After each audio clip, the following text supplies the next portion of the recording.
가정중앙교회에 예배에 오신 성도 여러분, 예수 그리스도의 이름으로 축복하고 또 환영합니다. 이 시간 우리 다니엘의 기도 함께 찬양하심으로 예배 자리에 나아가시겠습니다.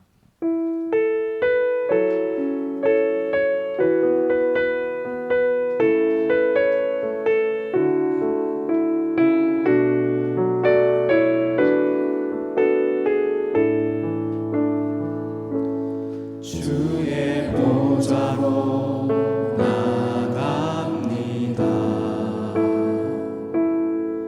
주의 얼굴을 바라봅니다.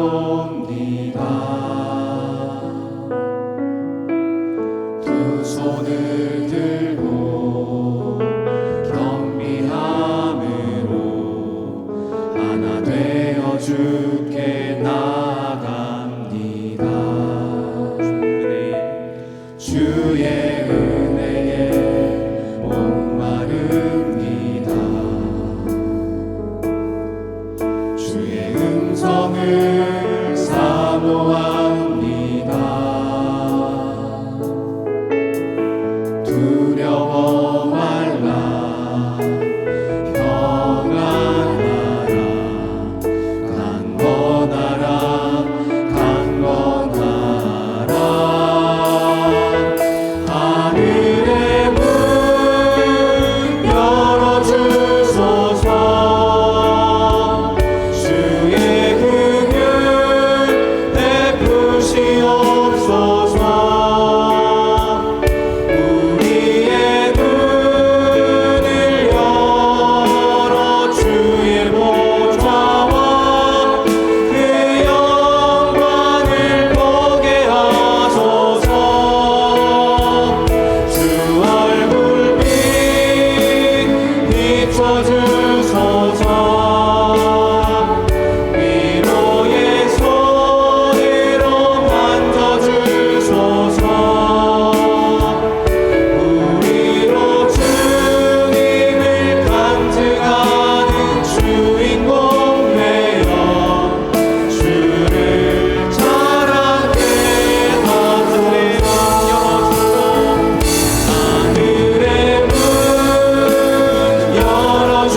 전능하신 하나님, 주님께서는 모든 사람의 마음과 소원을 다 아시며 은밀한 것이라도 모르시는 바 없사오니 성령의 감화하심으로 우리 마음의 온갖 생각을 정결하게 하시고 주님을 진심으로 사랑하고 주님의 거룩하신 이름을 공경하며 찬송하게 하옵소서. 예수님의 이름으로 기도합니다. 아멘.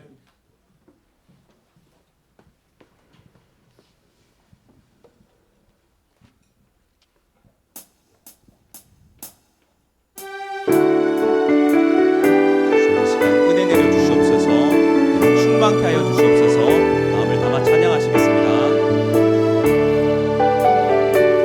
주 예수여 은혜를 내려주사 또 충만케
방패되심을 이 시간 고백합니다.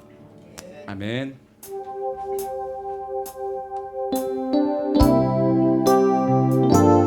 감사 위에 감사를 드릴 때 은혜 위에 은혜를 부어주실 줄 믿습니다.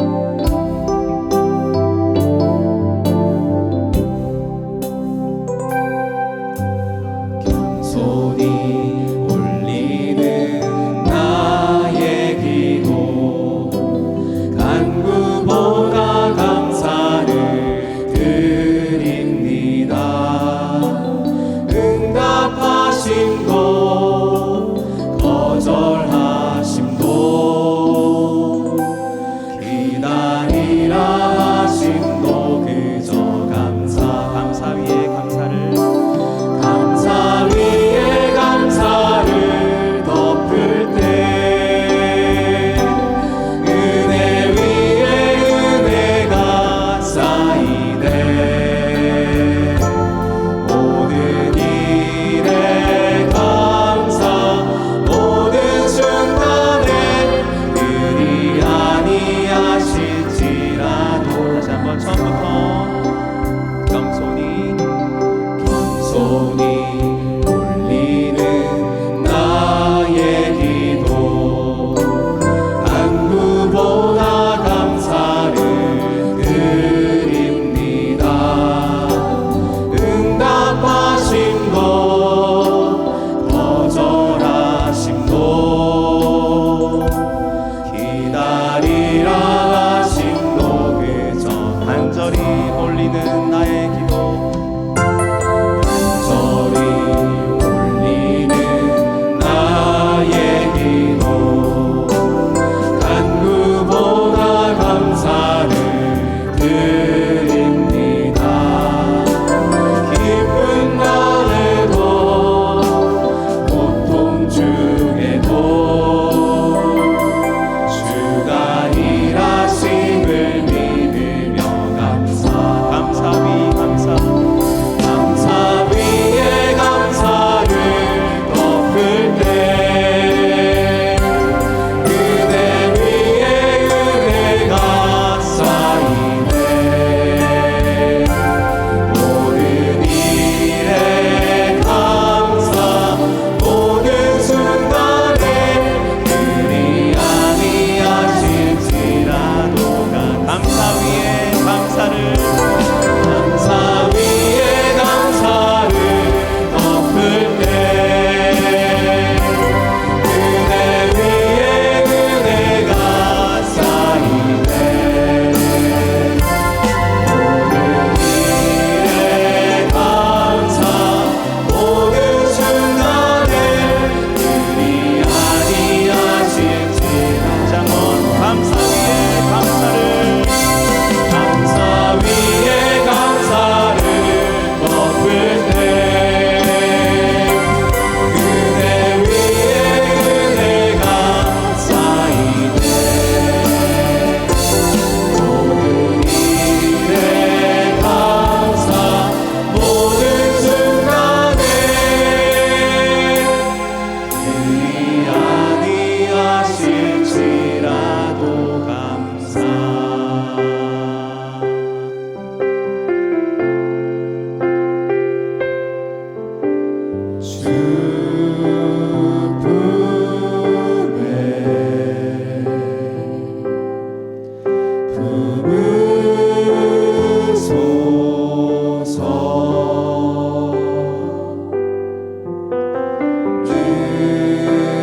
능력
그리스도 한 분뿐입니다. 하나님의 은혜, 하나님의 은혜로 있을 데 없는 자 왜 구속하여 주는지 난 알 수 없고 내가 믿고 또 의지함은 내 모든 형편 아시는 주님 늘 보호해 주실 것을 나는 확실히 아네 왜 내게 굳세 믿음과 또 복음 주셔서 내 맘이 항상 편한지 난 알 수 없도다 내가 믿고 또 의지함은 내 모든 형편 아시는 주님 늘 보호해 주실 것을 나는 확실히 아네 왜 내게 성령 주셔서 내 마음 감동해 주 예수 믿게 하는지 난 알 수 없고 내가 믿고 또 의지함은 내 모든 형편 아시는 주님 늘 보호해 주실 것을 나는 확실히 아네 주 언제 강림하실지 꼭 밤의 온낮에 또 주님 만날 그곳도 난 알 수 없고 내가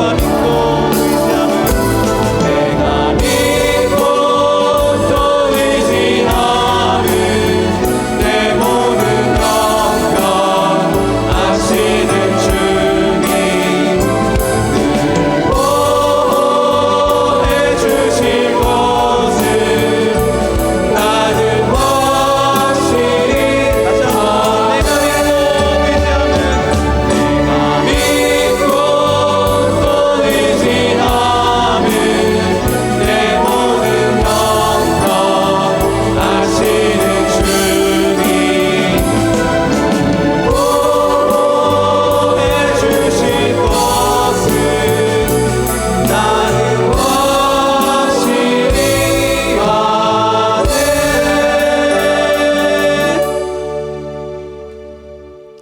하늘에 계신 우리 아버지의 이름을 거룩하게 하시며 아버지의 나라가 오게 하시며 아버지의 뜻이 하늘에서와 같이 땅에서도 이루어지게 하소서. 오늘 우리에게 일용할 양식을 주시고 우리가 우리에게 잘못한 사람을 용서하여 준 것 같이 우리 죄를 용서하여 주시고 우리를 시험에 빠지지 않게 하시고 악에서 구하소서. 나라와 권능과 영광이 영원히 아버지의 것입니다. 아멘. 태초에 말씀이 계시니라. 이 말씀이 하나님과 함께 계셨으니 이 말씀은 곧 하나님이시니라. 그가 태초에 하나님과 함께 계셨고 만물이 그로 말미암아 지은 바 되었으니 지은 것이 하나도 그와 없이는 된 것이 없느니라. 그 안에 생명이 있었으니 이 생명은 사람들의 빛이라. 빛이 어둠에 빛이 돼 어둠이 깨닫지 못하더라. 참빛 곧 세상에 와서 각 사람에게 비추는 빛이 있었나니 그가 세상에 계셨으며 세상은 그로 말미암아 지은 바 되었으되 세상이 그를 알지 못하였고 자기 땅에 오매 자기 백성이 영접하지 아니하였으나 영접하는 자 곧 그 이름을 믿는 자들에게는 하나님의 자녀가 되는 권세를 주셨으니 이는 혈통으로나 육정으로나 사람의 뜻으로 나지 아니하고 오직 하나님께로부터 난 자들이니라. 말씀이 육신이 되어 우리 가운데 거하심에 우리가 그의 영광을 보니 아버지의 독생자의 영광이요 은혜와 진리가 충만하더라. 아멘. 함께 기도합니다. 하나님, 이 땅 가운데 전쟁과 다툼 있는 그곳 가운데 하루속히 하나님의 평화 샬롬이 그 땅 가운데 임하게 하여 주옵소서. 다니엘 기도회와 감사 캠페인을 통해 하나님의 풍성한 은혜를 누리는 11월이 되게 하여 주옵소서. 수험생들에게 지혜와 명철을 주셔서 이번 주 목요일 대학 수학 능력 시험에 좋은 결실을 맺을 수 있도록 함께 하여 주옵소서. 합심을 함께 기도합니다. 하나님 아버지 감사를 드립니다. 하나님, 이 땅 가운데 하나님의 평화, 하나님의 샬롬이 임하기를 원합니다. 전쟁과 다툼이 있는 그곳 가운데 하나님 전쟁이 멈추게 하시고 다툼이 멈추게 하시고 하나님의 평화, 사랑이 그 땅 가운데 임할 수 있도록 인도하여 주옵소서. 하나님, 다니엘 기도회와 감사 캠페인을 통하여서 우리가 영적인 지평이 넓어지기를 원합니다. 감사가 확대되기를 원합니다.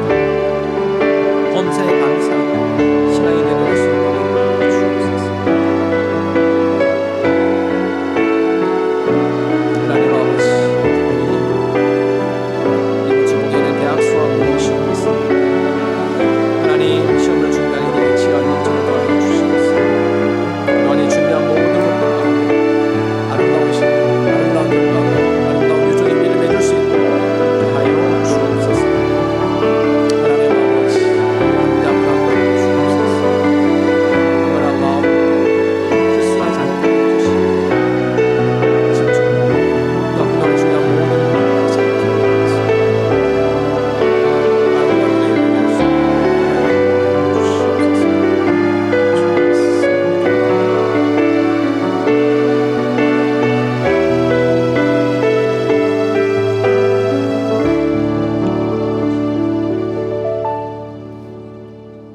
하나님 아버지 감사합니다. 오늘도 귀한 주일을 허락하시고 부족하고 연약한 저희들을 사랑하셔서 주님의 몸된 세종중앙교회로 저희를 불러주시고 또 마음을 합하여 예배드릴 수 있도록 인도하신 은혜를 감사드립니다. 하나님 아버지, 저희가 세상에서 살아갈 때 우리의 힘으로 이루었다고 생각하는 것도 있고 또는 우리의 힘이 부족하거나 상황이나 여건이 허락하지 않아서 이루지 못했다고 생각하고 아쉬워하고 때로는 슬퍼하고 기뻐하는 우리 주변의 이 모든 일상사가 사실은 우리 하나님의 계획하심과 인도하심에 따라 일어나는 것임을 우리가 깨닫고 고백하고 나아갈 때 범사에 감사함으로 담대하게 살아갈 수 있도록 도와주시옵소서. 좋은 환경에서뿐만 아니라 열악한 환경 가운데서도 하나님을 신뢰함으로 감사할 수 있는 믿음을 허락하여 주시고 믿음으로 행동하고 주의 말씀에 순종함으로써 우리 삶의 풍성한 열매가 맺혀지게 하옵소서. 각 목장을 인도하고 있는 목자와 부목자들을 기억해 주시고 목장에 속한 지체들을 위하여 수고할 때마다 능력의 크신 복을 더하여 주시옵소서. 교제와 믿음으로 더욱더 견고해지는 목장을 인도하게 하시고 실족하여 넘어지지 않도록 지켜주시며 피곤할지라도 새 힘을 더하시는 주님을 의지하게 하여 주셔서 주님의 몸된 교회를 세우고 또 가정을 세우는 목장들이 되게 하여 주시옵소서. 특별히 목회자들이 언제나 주님의 강한 소들로 붙들어 주시고 말씀을 준비하실 때에도 지혜와 능력을 더하여 주셔서 주님의 몸된 교회를 섬기며 성도들을 목양함에 있어 피곤치 않도록 영육간에 강건함을 더하여 주시옵소서. 하나님, 이 나라를 위해서 기도합니다. 대한민국을 불쌍히 여기사 강력한 성령의 바람이 불어오게 하시고 진정으로 애통하며 회개하는 역사가 일어나게 하옵소서. 주변 국가들로부터 대한민국을 지켜주시고 복음 안에서 평화적인 통일이 이루어지게 하소서. 대통령을 비롯한 위정자들이 하나님을 경외하는 자들이 되게 하여 주시옵소서. 21일간 수많은 교회가 연합하여 올려드리는 2023년 다니엘 기도의 참여를 통해서 기도와 찬양과 간증의 놀랍고 귀한 말씀으로 저희들에게 회복과 은혜의 감격을 누릴 수 있게 하시고, 기도야말로 하늘의 문을 여는 축복의 통로임을 깨닫고 기도를 통해서 언제나 주님과 교제하는 삶이 되게 하여 주시옵소서. 또한 함께 진행하고 있는 감사 캠페인을 통해 세상의 근심과 염려에 사로잡히지 않게 하여 주시고, 하늘에서 내려주시는 신령한 은혜에 취하여 감격과 감사가 더욱더 넘치고 기쁨이 회복될 수 있는 은혜를 내려 주시옵소서. 수능을 앞둔 수험생들을 위하여 기도합니다. 그 모든 수고와 그 마음의 간절함이 헛되지 않도록 은총을 더하여 주시고, 그동안 학업에 전념하여 꾸준히 힘써온 시험 준비를 기도로 잘 마무리하여서 기쁨과 소망의 열매를 거둘 수 있게 도와주시옵소서. 낙심과 절망이 밀려오지 않도록 평안함과 담대함, 그리고 마지막까지 최선을 다할 수 있는 용기와 힘을 더하여 주실 것을 믿습니다. 우리 모든 성도들이 영적으로 하나님과 풍성한 교제를 나누며 날마다 하나님과 동행하는 은혜를 누리게 하여 주시옵소서. 믿사오며 우리 주 예수 그리스도 이름으로 기도합니다. 아멘.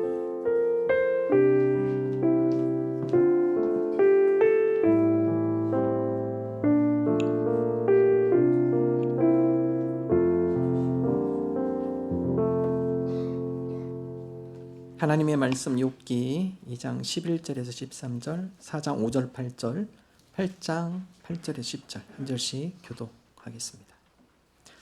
그때 욥의 친구 세 사람이 이 모든 재앙이 그에게 내렸다함을 듣고 각각 자기 지역에서부터 이르렀으니 곧 대만 사람 엘리바스와 수아 사람 빌닷과 나아마 사람 소발이라. 그들이 욥을 위문하고 위로하려 하여 서로 약속하고 오더니 눈을 들어 멀리 보매 그가 욥인 줄 알기 어렵게 되었으므로 그들이 일제히 소리질러 울며 각각 자기의 겉옷을 찢고 하늘을 향하여 티끌을 날려 자기 머리에 뿌리고 밤낮 7일 동안 그와 함께 땅에 앉았으나 욥의 고통이 심함을 보므로 그에게 한마디도 말하는 자가 없었더라.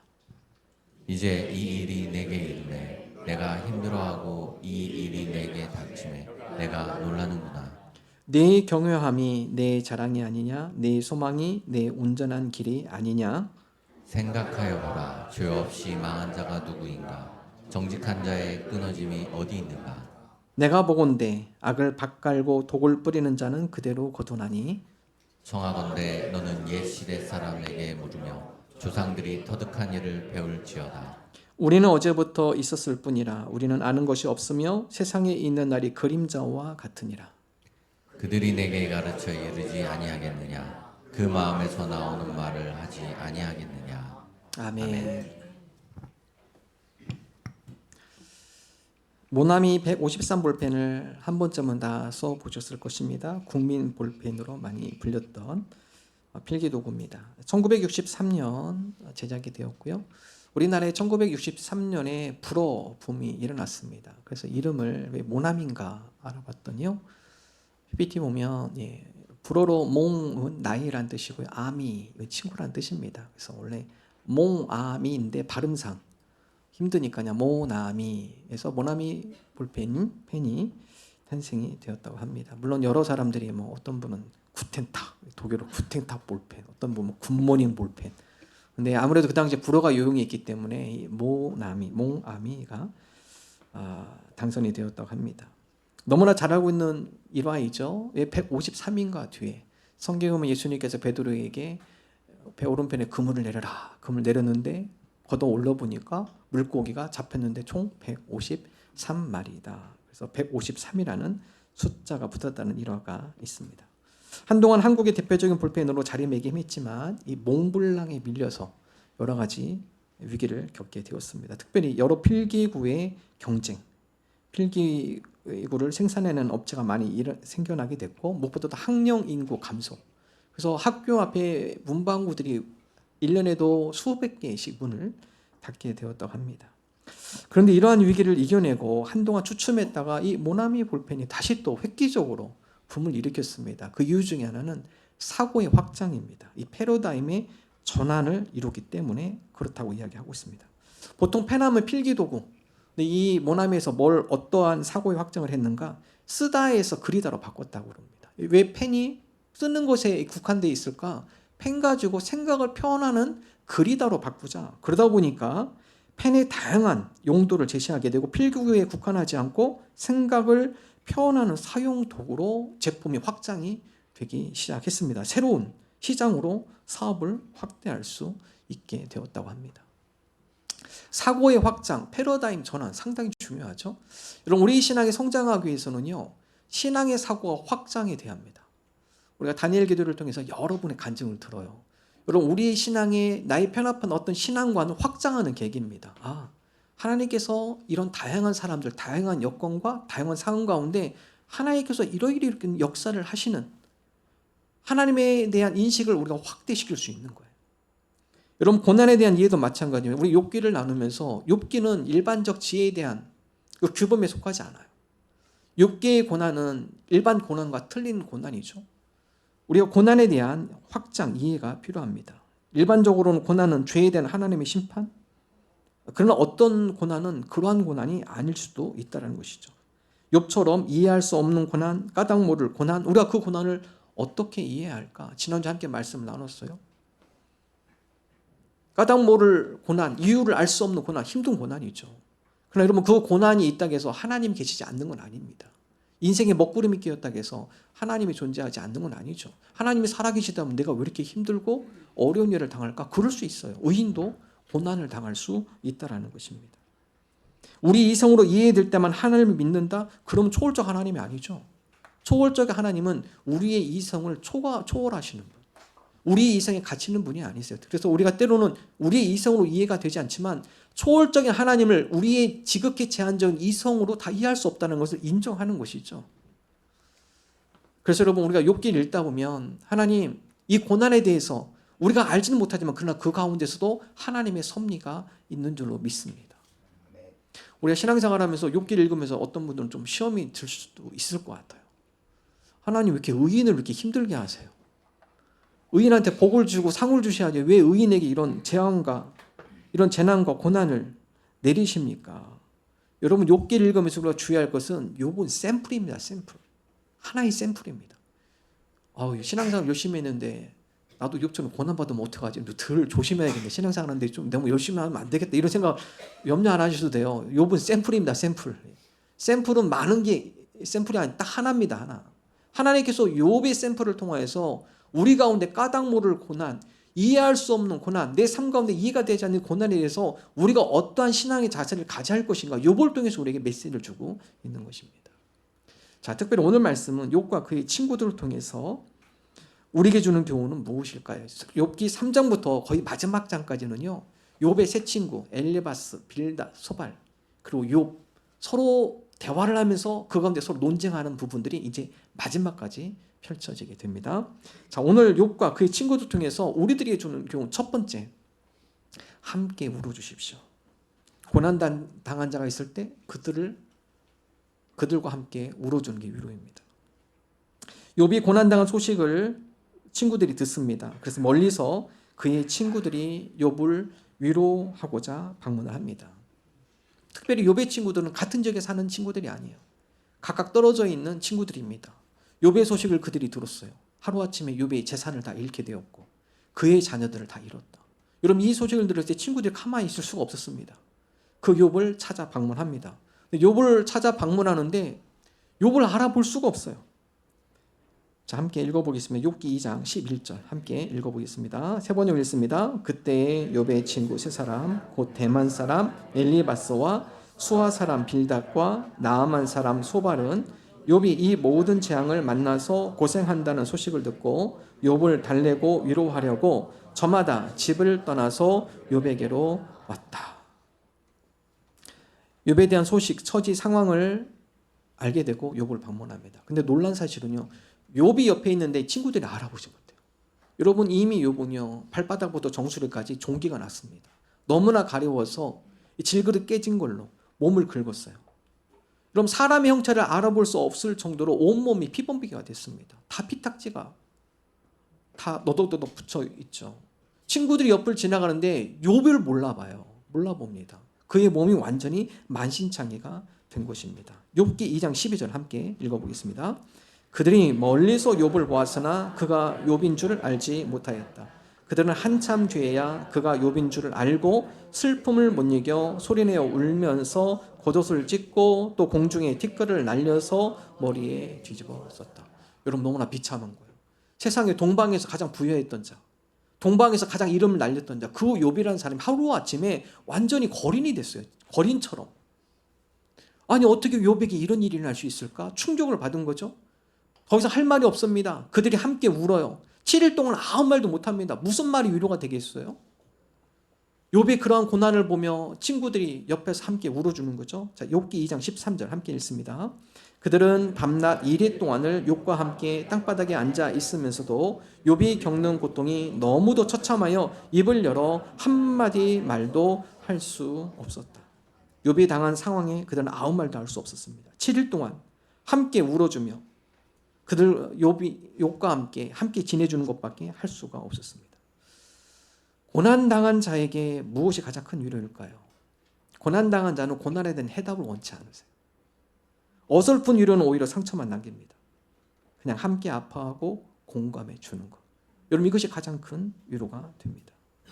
긍휼의 마음으로 함께 손잡아주고 토닥거려주고 함께 울어주는 것, 공감해 주는 것, 그리고 그들의 아픔을 들어주고 그들의 마음에 함께 긍휼한 마음으로 공감해 주는 것. 여러분 이것이 고난당한 자들에게 가장 큰 위로가 될 수 있습니다. 상담의 가장 기본은 들어주는 것이죠. 함께 공감해 주는 것입니다.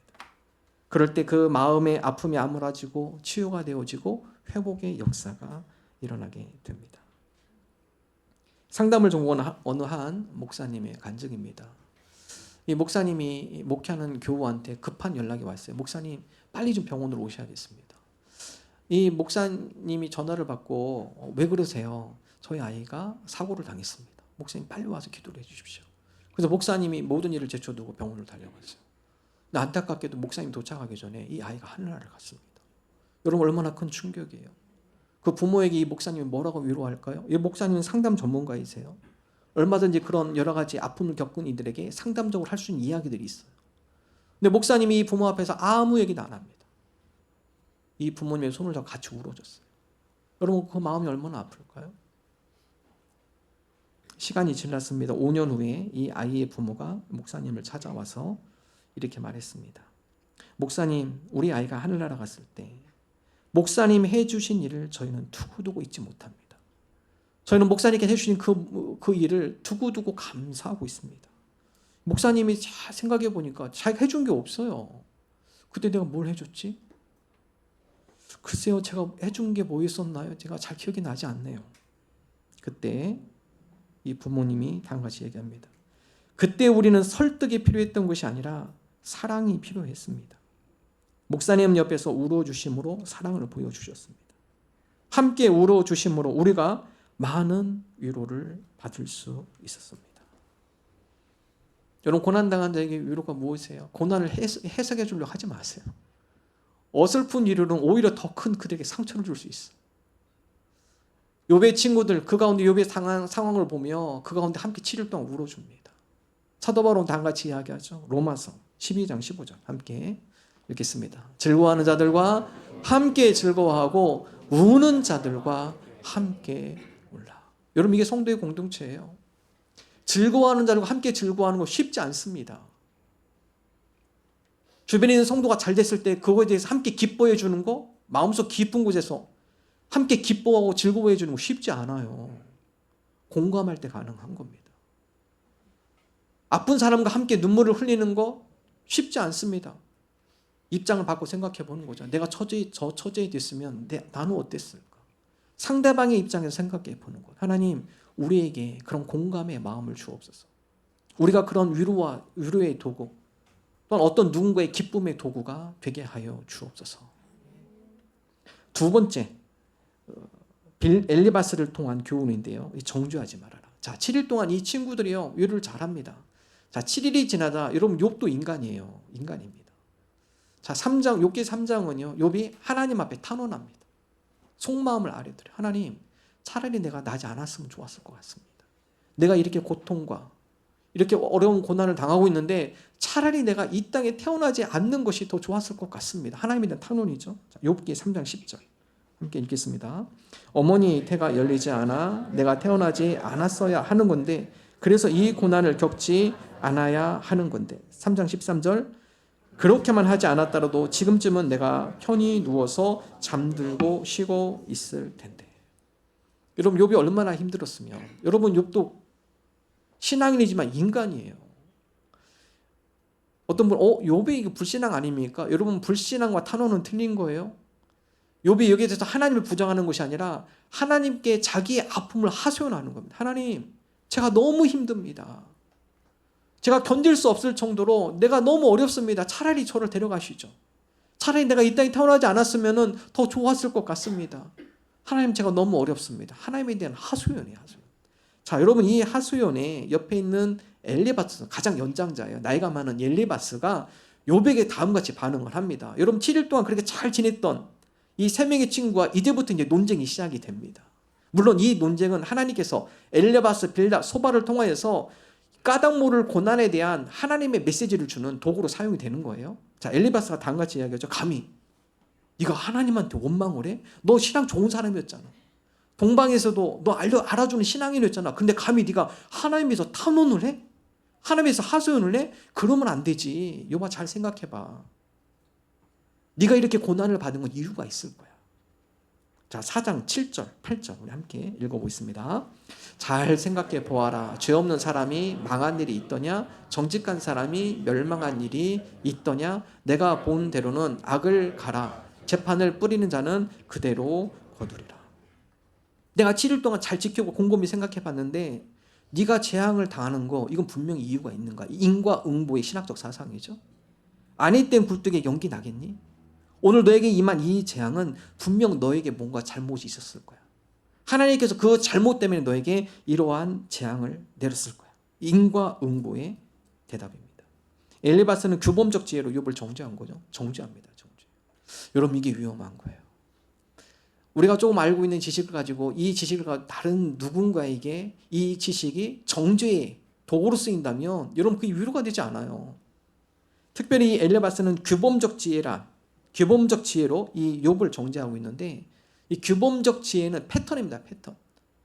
하나님께서 정하신 이 세상을 향한 특별한 패턴. 아침이 오면 저녁이 오고 봄, 여름이 지나면 가을, 겨울이 오죠. 그동안 인생 역사 가운데 많은 사람들의 삶의 패턴을 보니까 이런 자에게 복이 있고 또 이렇게 악을 행하는 자에게는 하나님께서 벌을 주신다. 일반적 규범이죠. 그래서 이런 일반적 규범적 지혜를 가지고 욥을 정죄합니다. 야, 하나님은 보니까 이러이러한 재앙은 꼭 악인들에게 죄를 지은 데게 이런 재앙을 내리더라. 그러니까 너도 이 규범적 지혜에 소속된 그런 케이스야. 근데 여러분 이 규범적 지혜에 대해서 예외가 욥이에요. 그래서 욥기 우리 1장, 2장 우리 함께 말씀 나눌 때는요. 욥이 잘못해서 재앙이 벌을 받았나요? 재앙이 임했나요? 아니죠.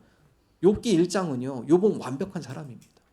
악에서 떠났고 하나님을 경외하며 어떤 누구보다도 하나님을 경외하는 자였고 여러분 그런 의인에게도 예외적으로 고난이 임할 수 있다라는 까닭 모를 고난이 있을 수 있다라는 것이죠.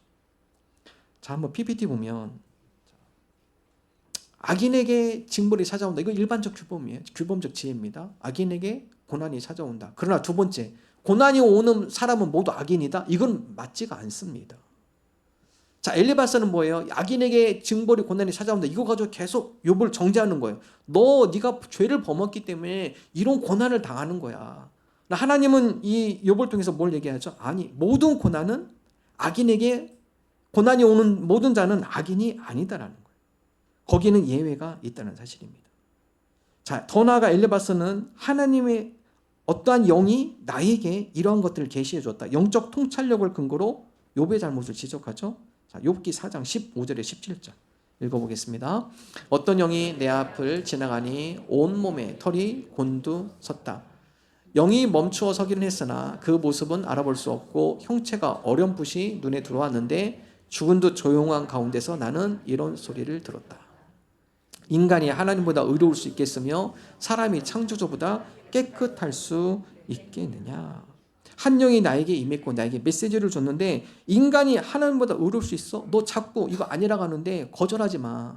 네가 하나님보다 위야? 하나님은 이러이러한 규범 가운데 이러이러한 재앙을 내렸는데 네가 이걸 거부하고 받아들이지 않는다고는 네가 하나님보다 더 위대한 사람이라는 거야?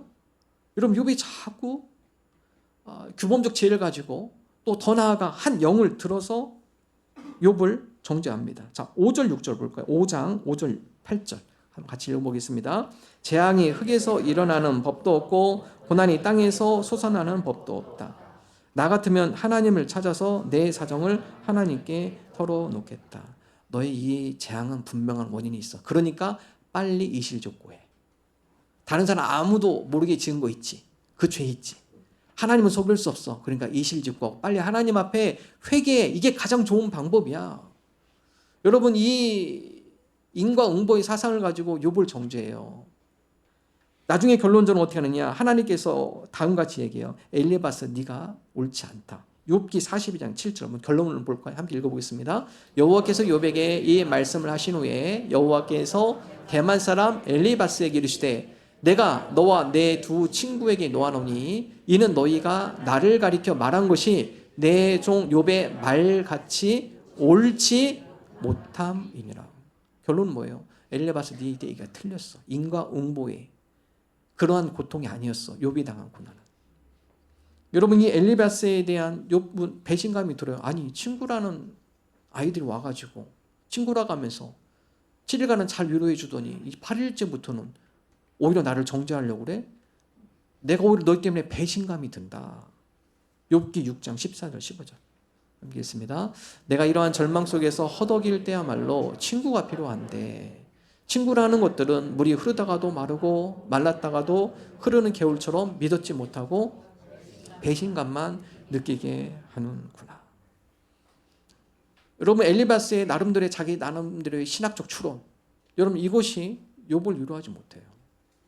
특별히 그걸 가지고 정죄의 도구로 사용할 때 욥은 더 큰 아픔과 상처를 겪게 되어졌습니다. 자, 욥기 6장 24절 함께 볼까요? 어디 알아듣게 말 좀 해보아라. 내가 귀 기울여 듣겠다. 내 잘못이 무엇인지 말해보아라. 욥이 친구에게 하소연합니다. 정말 내가 잘못한 게 뭔지. 네가 그렇게 얘기해도 내가 아무리 생각해도 하나님 앞에 이런 재앙을 받을 만한 잘못을 저지른 적이 없다. 그것을 알면 내 상황도 알지 못하면서 네가 그렇게 얘기하는데 그럼 네가 나에게 잘못을 한번 알려줘 봐라. 엘리바스에게 대꾸를 하죠. 오늘날 엘리바스류의 사람들이 있습니다. 심판자의 위치에서 정죄하려는 모습. 이런 교만을 주의해야 합니다. 자신이 많이 알고 있다고 해서 그것으로 남을 업신여기거나 판단하거나 정죄하지 말아야 합니다. 예수님의 산상수훈의 말씀, 형제의 눈 속에 있는 조그만 눈곱은 잘 보면서 자기 눈 속에 있는 대들보, 자기 잘못에 거대한 큰 잘못들은 보지 못하는 그들을 향해서 예수님께서 당같이 말씀하시죠. 마태복음 7장 3절 함께 읽습니다. 어찌하여 형제의 눈 속에 있는 티는 보고 내 눈 속에 있는 들보는 깨닫지 못하느냐. 남의 눈 속에 있는 조그만 눈곱은 너무나 잘 봐요. 남의 조그만 잘못은 너무나 잘 지적해요. 근데 정작 자기가 잘못을 저지른 큰 잘못들은 잘 몰라요. 남을 판단하기를 좋아하는 자들이 범하기 쉬운 모습들입니다. 특히 예수님은 이 말씀을 당시 바리새인 서기관들 그들에서 책망한 말씀이죠. 요한복음 8장에 보면 서기관들과 바리새인들이 현장에서 가늠하다 잡힌 한 여인을 예수님께 들어옵니다. 예수님을 시험하고자 당 같은 질문을 던져요. 예수님, 선생님, 모세 율법에 의하면 현장에서 가늠하다 잡힌 여인은 사형에 처하게 돼 있습니다. 이미 그들이 돌을 들고 와 있어요. 자, 선생님, 이 여인이 현장에서 잡힌 여인이거든요. 모세 율법은 이렇게 얘기했는데 선생님은 무엇이라고 얘기하겠습니까? 이미 그들은 돌을 들고 와 있어요. 여러분 애매한 답이 애매한 상황입니다. 만약 그래? 모세 율법대로 돌로 쳐. 사랑 얘기하시더니 그 사랑은 거짓이었군요. 이렇게 얘기할 수 있어요. 아니 모세의 율법대로 따라가지 말고 용서해. 그래요? 모세 율법을 따르자면 당신도 처형입니다. 여러분 어떤 상황이든 돌에 맞을 상황입니다. 예수님께 어떻게 하죠? 허리를 굽히십니다. 땅에 글을 쓰세요. 이미 흥분으로 가득 채워 있는 그들 마음과 흥분이 가라앉히는 기다리십니다. 자, 허리를 펴시고 다음 가지 예수님이 얘기하시죠. 너희 중에 죄 없는 자가 먼저 돌을 던져. 요한복음 8장 7절 함께 읽습니다. 그들이 묻기를 맞이 아니하는지라 이에 일어나 이르시되 너희 중에 죄 없는 자가 먼저 돌로 치라 하시오. 예수님이 이 말씀이 떨어질 때 어떻게 하죠? 나이 많으신 분부터 슬그머니 빠져갑니다. 돌을 내려놓고 슬그머니 자리를 피하고 나중에는 젊은이들까지 돌을 내려놓고 빠져나갑니다. 예수님의 이 말씀은 돌을 들고 있는 어떤 누구도 이 여인의 범죄를 심판할 자격이 없다는 거예요. 너희들이 지금 돌을 갖고 이 여인에 대해 심판하려고 하는데 그 중에 심판받을 분은 이 여인뿐만 아니라 너희들도 심판 대상자야. 누가 감히 이 여인에 대해 돌을 던지겠는가? 너희들은 죄가 없는가? 이 여인에 대한 어떤 누구도 심판할 자격이 없는 거다. 너희들에게도 그런 자격이 없다. 심지어 예수님 더 나아가 뭐라고 하죠? 이 여인에게 나도 너를 정죄하지 않는다. 나도 너를 정죄하지 않는다. 요한복음 8장 10절 11절 읽습니다. 예수께서 일어나서 여자 외에 아무도 없는 것을 보시고 이르시되 여자여 너를 고발하던 그들이 어디 있느냐? 너를 정죄한 자가 없느냐? 대답하되 주여 없나이다. 예수께서 이르시되 나도 너를 정죄하지 아니하노니 가서 다시는 죄를 범하지 말라 하시니라. 예수님은 이 여인의 죄를 묵과한 것이 아닙니다. 이 여인에게 회개할 기회를 주고 새로운 구원받은 백성으로의 삶으로 초대한 것입니다. 무엇이 사람을 변화시킵니까? 정죄함이 아니에요. 판단이 아닙니다. 심판의 언행이 아닙니다. 정죄가 아닙니다. 예수님의 사랑과 용서가 사람을 변화시킵니다. 누군가를 향한 정죄, 심판자가 아니라 그 영혼을 긍휼히 여기며 예수님의 사랑으로 중보하는 성도님 되시기를 주님의 이름으로 축원합니다. 마지막 세 번째, 이 빌닷을 통한 교훈인데요. 자신의 경험보다 하나님의 말씀을 우선해 두어라. 여러분, 빌닷은 자기의 경험을 가지고 욥을 정죄해요. 물론 이 엘리바스, 그 친구 엘리바스의 인과응보의 신학 사상을 갖고 함께 더불어서 선조들의 경험을 잣대로 이 욥에 대해서 정죄를 합니다. 자, 욥기 8장 3절 함께 읽습니다.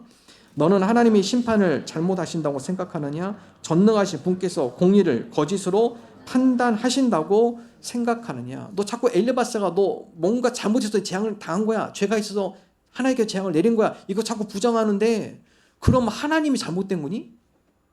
공의로우신 하나님이 뭔가 잘못 판단하신 거니? 하나님께 도전하는 거니? 빌닷이 또 얘기를 해요. 너의 자녀들이 그렇게 된 거 다 뭔가 이유가 있기 때문에 그런 거야.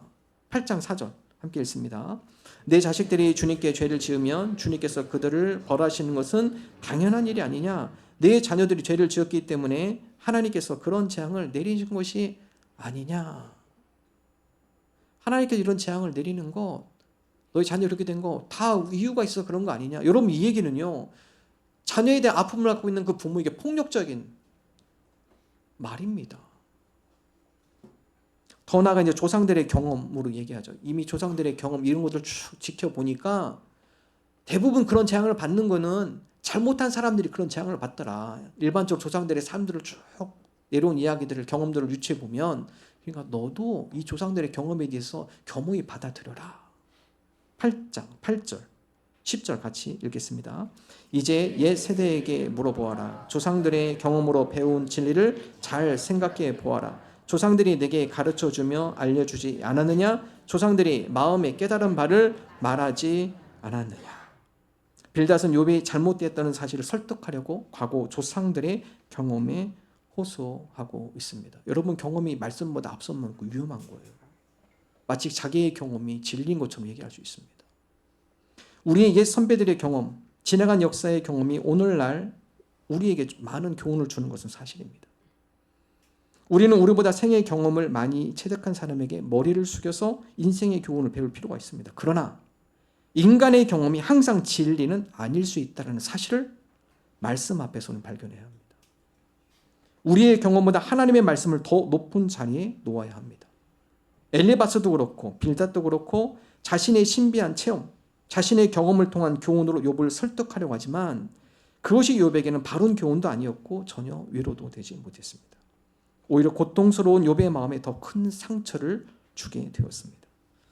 그러므로 내가 무엇을 경험했느냐라는 사실을 선포하기 전에 이 경험이 성경의 진리에 합당한가? 이것부터 먼저 살피셔야 돼요. 우리가 많은 사람들이 내 경험을 해서 얻은 교훈을 가지고 이것이 모든 사람에게 적용되는 것처럼 너무나 쉽게 얘기하는데, 먼저 살필 것은 내가 이 경험을 통해 배운 교훈이 하나님의 말씀 범주 안에 들어가 있는 거예요. 이 하나님의 말씀의 범주 위에서 대립되거나 이 범주와 상관이 없거나 이 범주와 뭔가 대치가 된다면 여러분 조심해서 얘기하셔야 돼요. 인간이 아무리 숙련된 경험도, 숙달된 경험도, 그리고 역사를 통해 계승된 경험도 하나님의 말씀보다 더 높은 권위와 가치를 지닐 수 없기 때문에 그렇습니다. 그러므로 우리의 경험도 하나님의 말씀에서 점검받아야 돼요. 여러분, 간증이 은혜가 돼요. 근데 그 간증이 하나님의 말씀 범주 안에 있어야 합니다. 간증인데 이 말씀의 범주를 벗어났다, 그럼 그 위험한 간증이 될 수 있는 겁니다. 그러므로 성도는 말씀을 읽고 말씀을 묵상하는 것이 중요한 것입니다. 우리가 말씀을 읽지 않으면 내 경험이 앞서기 때문입니다. 진리가 아니라 내 생각이 앞서기 때문에 그렇습니다. 어제 설교 준비를 마무리를 하고 다니엘 기도회 조혜련 집사님 간증을 들었습니다. 여러분 한번 꼭 들어보십시오. 너무나 은혜를 많이 받았는데요. 여러분 조혜련 이 개그우먼 너무나 잘 아실 겁니다. 이분을 위해서 기독교 연예인 몇 명들이 전도를 하려고 많이 노력을 했죠. 근데 여러분 이분은 신앙을 갖기에 아주 어려운 환경입니다. 우선 그 조혜련 그 개그우먼이 집은 우상 숭배의 가정입니다. 그리고 그는 자기 스스로 자기 주장이 너무 강하고 자기 성공에 대한 집착이 강한 연예인이에요. 끊임없이 방송 활동을 하죠.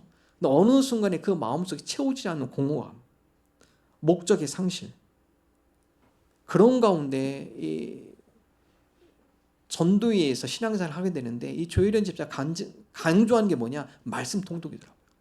자기가 믿음을 갖게 된 것은 다른 사람의 설득이 아니에요. 말씀을 읽을 때 믿음이 생깁니다.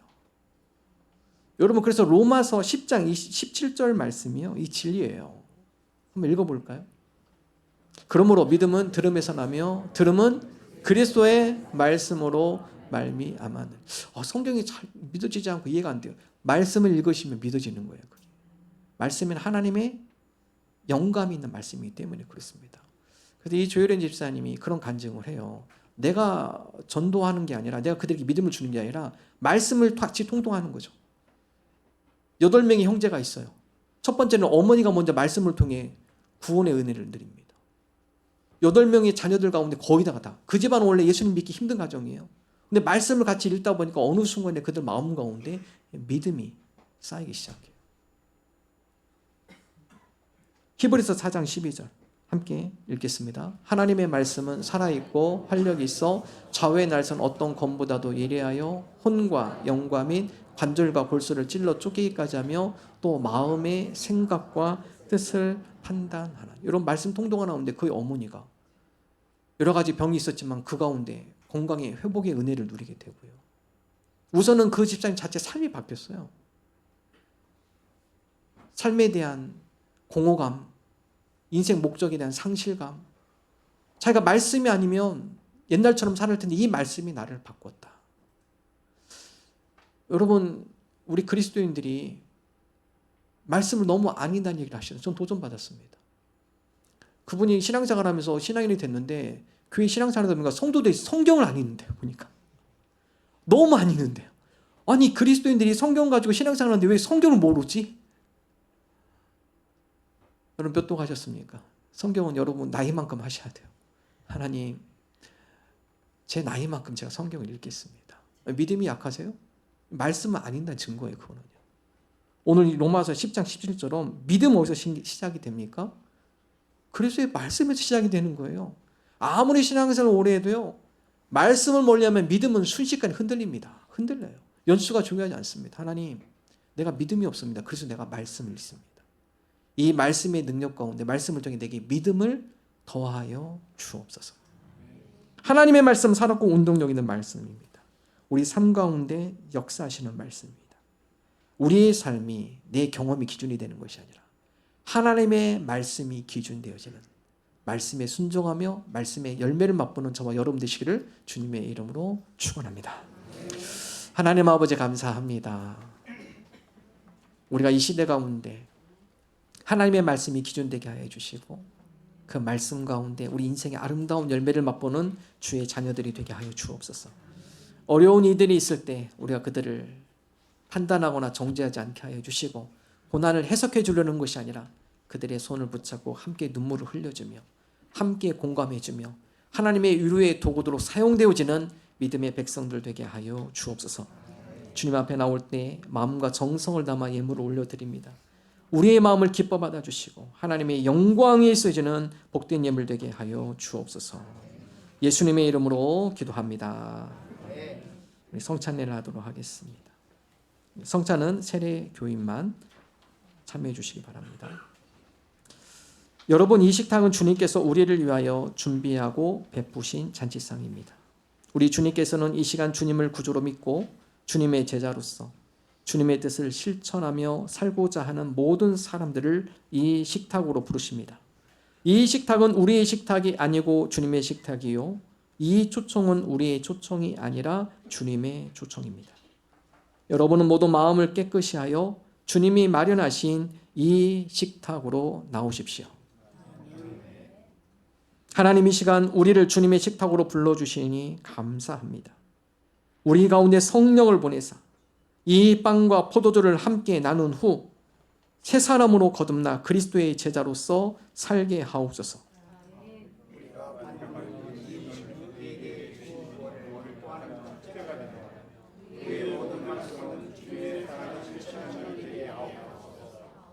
성령이여 오시옵소서. 오셔서 이 빵과 포도주에 축복하시고 눈에 보이는 물질이 눈에 보이지 않는 하나님의 은혜를 전달하는 도구가 되게 하옵소서.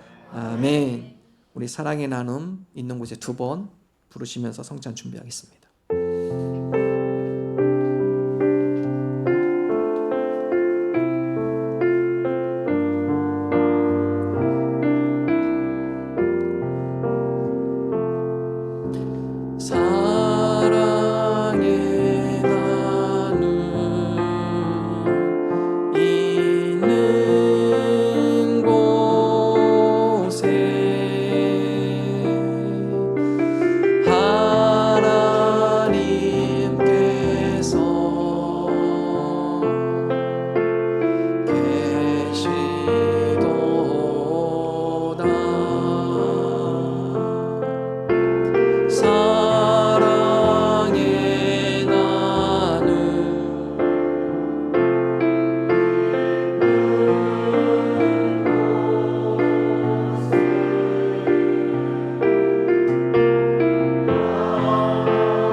내가 여러분에게 전하는 것은 주님께로부터 받은 것입니다.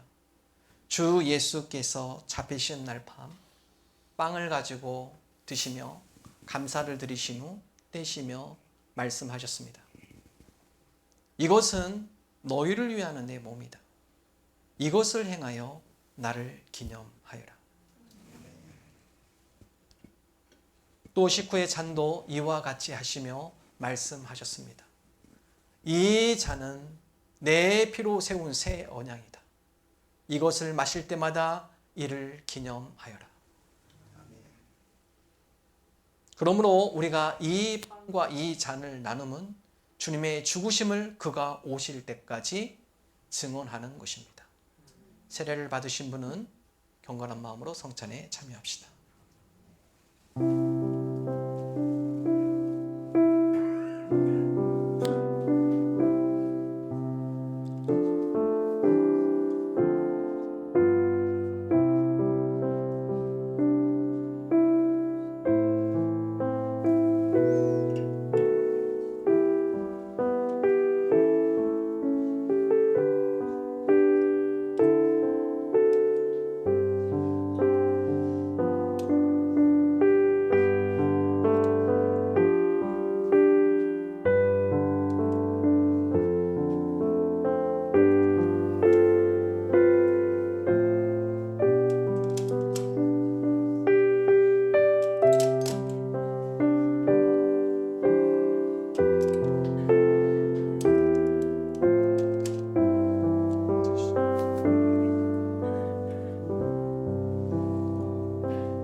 내가 여러분에게 전해준 것은 주님께로부터 받은 것입니다. 주 예수께서 잡히시던 밤에 빵을 들어서 감사를 드리신 다음에 떼시며 말씀하셨습니다. 이것은 너희를 위하는 내 몸이다. 이것을 행하여 나를 기념하여라. 식후에 잔도 이와 같이 하시고서 말씀하셨습니다. 이 잔은 내 피로 세운 새 언약이다. 너희가 마실 때마다 이것을 행하여 나를 기억하여라. 그러므로 여러분이 이 빵을 먹고 이 잔을 마실 때마다 주님의 죽으심을 그가 오실 때까지 선언하는 것입니다.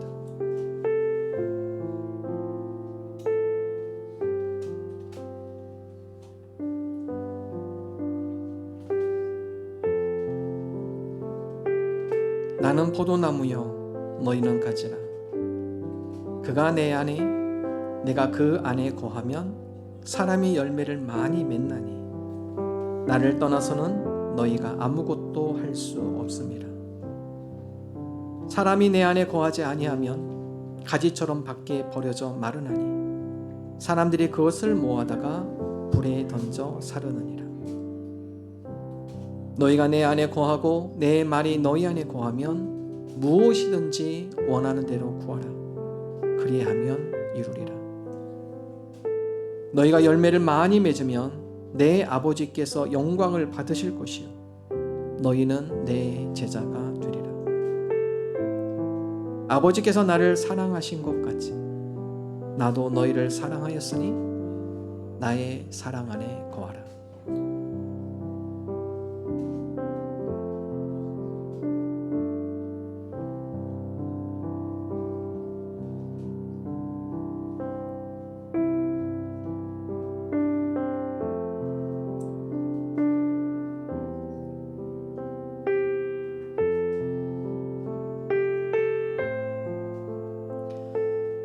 그러므로 내가 너희에게 이르노니 목숨을 위하여 무엇을 먹을까 무엇을 마실까 몸을 위하여 무엇을 입을까 염려하지 말라. 목숨이 음식보다 중하지 아니하며 몸이 의복보다 중하지 아니하냐. 공중의 새를 보라. 심지도 않고 거두지도 않고 창고에 모아들이지도 아니하되 너희 하늘 아버지께서 기르시나니 너희는 이것들보다 귀하지 아니하냐. 너희 중에 누가 염려함으로 그 키를 한 자라도 더할 수 있겠느냐. 또 너희가 어찌 의복을 위하여 염려하느냐. 들의 백합화가 어떻게 자라는가 생각하여 보라. 수고도 아니하고 길쌈도 아니하느니라. 그러나 내가 너희에게 말하노니 솔로몬의 모든 영광으로도 입은 것이 이 꽃 하나만 같지 못하였느니라. 오늘 있다가 내일 아궁이에 던져지는 들풀도 하나님이 이렇게 입히시거든 하물며 너희에게 할까 보냐. 믿음이 작은 자들아. 그러므로 염려하여 이르기를 무엇을 먹을까 무엇을 마실까 무엇을 입을까 하지 말라. 이는 다 이방인들이 구하는 것이라. 너희 하늘 아버지께서 이 모든 것이 너희에게 있어야 할 줄을 아시느니라. 그런즉 너희는 먼저 그의 나라와 그의 의를 구하라. 그리하면 이 모든 것을 너희에게 더하시리라. 그러므로 내일을 위하여 염려하지 말라. 내일 일은 내일이 염려할 것이요 한날의 괴로움은 그 날로 족하니라.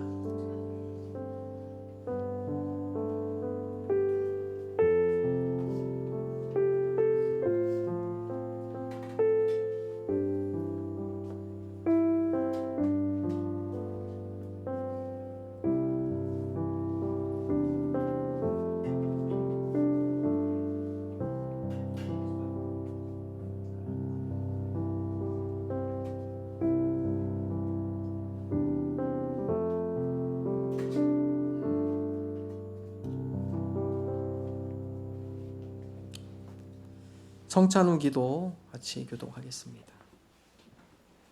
주님이 복된 주일에 우리가 빵과 잔을 받았습니다. 우리는 이제 주님의 새 몸을 모셨고 새 생명을 받았습니다. 나는 종임을 깨닫고 감사드립니다. 주님의 몸과 피를 간직한 우리가 형제를 미워하거나 편물하지 말게 하시고 이웃을 살리고 도와주며 격려하는 말만 하게 하옵소서.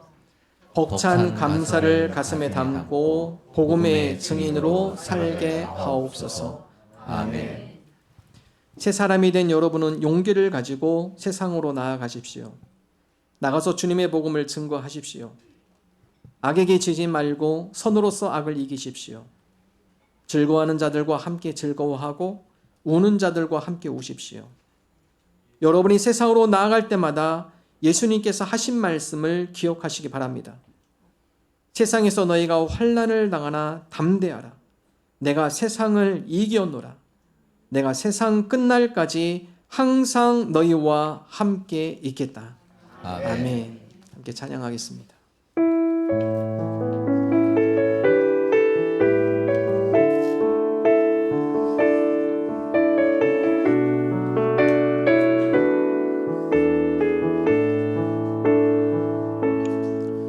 주가 보이신 생명의 길, 나 주님과 함께 상한 마음을 들이며 주님 앞에 나아가리. 나의 의로움이 되신 주, 그 이름 예수. 나의 길이 되신 이름 예수. 나의 길 오직 그가 하시나니.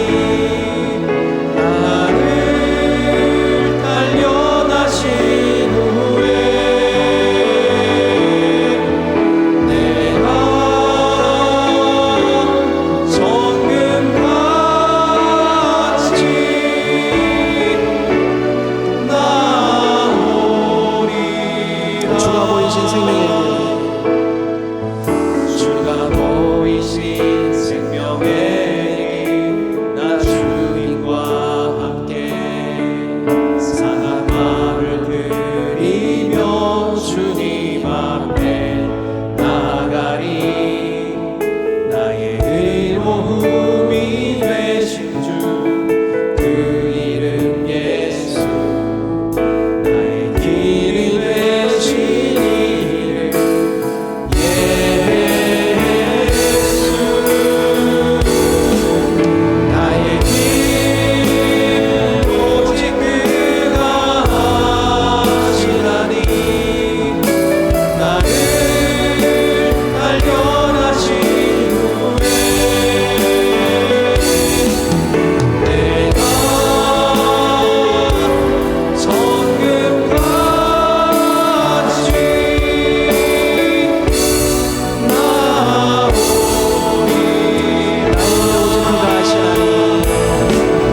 나의 길 오직 그가 하시나니.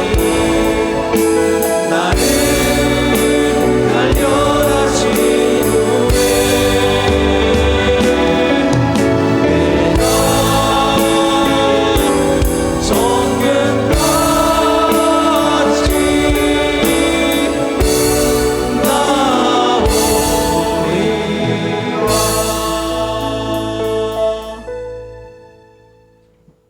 이제 우리의 구원자 되신 우리 주 예수 그리스도의 은혜와 하나님 아버지의 사랑하심과 성령님의 감화감동 역사하심, 나를 단련하신 후에는 정금 같은 신앙인으로 살아가기를 소망하는 하나님의 거룩한 자녀들과 권속들 위해 영원토록 함께 하시기를 축원하옵나이다.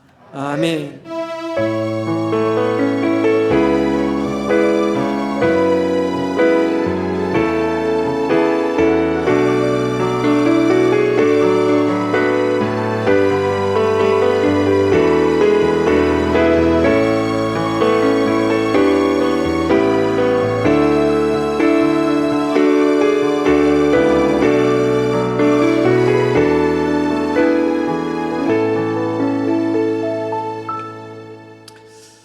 감사합니다. 우리 앞뒤 좌우 인사 나눕니다. 반갑습니다. 반갑습니다. 주일 예배 오신 모든 분들을 주님의 이름으로 환영합니다. 예배 후에 다가가 준비되어 있습니다. 목장별로 함께 교제하시기 바랍니다.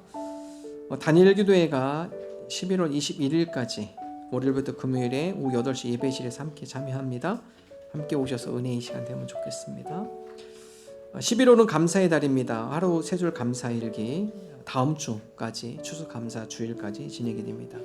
각 목장마다 우리 카톡에서 같이 나눠주는데 아직 참여하지 않으신 분들 이번 주 하셔도 됩니다. 같이 하셔서 우리가 감사의 믿음의 고백을 담으면 좋겠습니다. 이번 주 목요일에는 수능 시험이 있습니다. 우리 수험생 명단 10명의 우리 믿음의 자녀들 함께 기도해 주시고요. 수능 당일 16일 예배실은 우리 혹시 수험생 부모님들 혹은 중보하실 분 오셔서 자유롭게 기도하실 수 있도록 저희가 음악도 틀어드리고 준비해 놓도록 하겠습니다. 자녀들에서 기도하실 분 또 수능생에서 중보하실 분 오셔서 기도하시면 되겠습니다.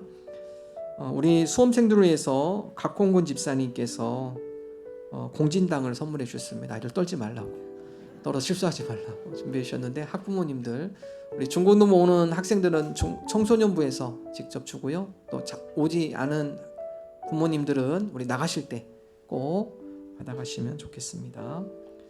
다음 주는 추수감사 주일 및 창립 11주년 감사 예배로 드립니다. 우리 감사의 고백을 담아 하나님께 감사 예물 드리는데 우리 헌금목도 보면 5가지 여러분 번호를 해놨습니다. 최소한 여러분 5가지 오래 지내면서 하나님 우리 가정에게 이러이러한 은혜를 주셔서 감사합니다. 이 감사의 고백을 담아서 하나님 앞에 마음을 다해서 드리면 좋겠습니다. 목장별로 제단 과일 장식을 18일 토요일 오후 4시까지 여러분 과일 준비해 주시면 카페에다 목장별로 좀 준비해 주시면 우리 장식팀이 함께 장식하고 또 주일에 함께 과일을 나누도록 하겠습니다. 주차장 유료와 주보를 참고해 주시기 바랍니다. 르완다 목장의 박형관 수집사님, 김미라 권사님 장례를 마치시고 어머니 장례를 마치시고 오늘 떡을 대접해 드립니다. 우리 박정희 집사님 부친 되시고 이성재 집사님 장인 되시는 박성민 성도님께서 화요일 소천하셔서 12일 장례를 잘 마쳤습니다. 우리 다음 주일 교회 봉사는 불로 목장입니다. 우리 하나님 앞에 영광의 박수 올려드립니다. 감사합니다.